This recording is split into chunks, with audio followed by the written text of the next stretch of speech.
నిన్నటికి నిన్న గత కొద్ది రోజుల క్రితం అన్నవరంలో పురోహితుల్ని వేలం పెట్టాడు ఈ పెద్ద మనిషి. జగన్ నాకు ఒక మాట చెప్పు, నువ్వు అసలు పురోహితుల్ని వేలం పెట్టడం అంటే నీకు దాని తాలూకు పర్యవసానం తెలుసా?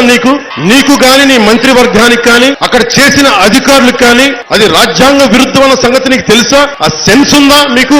మీరు అన్నవరంలో పురోహితులు వేలం పాట పెడితే ఏం అట్రాక్ట్ చేస్తున్న ప్రశ్న వస్తున్నాయి తెలుసా? Does government have constitutional right to handle religious aspects? Would they do the same for other religions? Why only to Hindu dharma?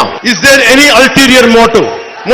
అంటే మీకు వేలం పాట వేయడానికి పురోహితుల్ని నీకు రాజ్యాంగపరమైన హక్కు ఉందా? ఇదే నువ్వు మిగతా మతాలకు కూడా చేస్తావా? ఇది ఒక హిందూ ధర్మానికైనా లేదంటే ఇస్లాంకి క్రిస్టియానిటీ కూడా వర్తిస్తుందా? దీని వెనక ఏదన్నా వేరే ఉద్దేశాలు మీకు ఏమైనా ఉన్నాయా? ముస్లింలకి ఇస్లాం సమాజానికి ఈ యాక్షన్ హిందూ ధర్మానికి నువ్వు ఎందుకు వేస్తున్నావు? హిందూ ధర్మం అంటే పట్టించుకునే ధర్మం అయిపోయిందా? మీకు తమాషాలుగా ఉందా? మీకు ఎవరి ఇష్టానికి మీరు హిందూ ధర్మాన్ని ఆడుకుంటా ఉంటే చూస్తూ కూరుకోవాలా? ఇదే నువ్వు చర్చలకు చేయగలవా?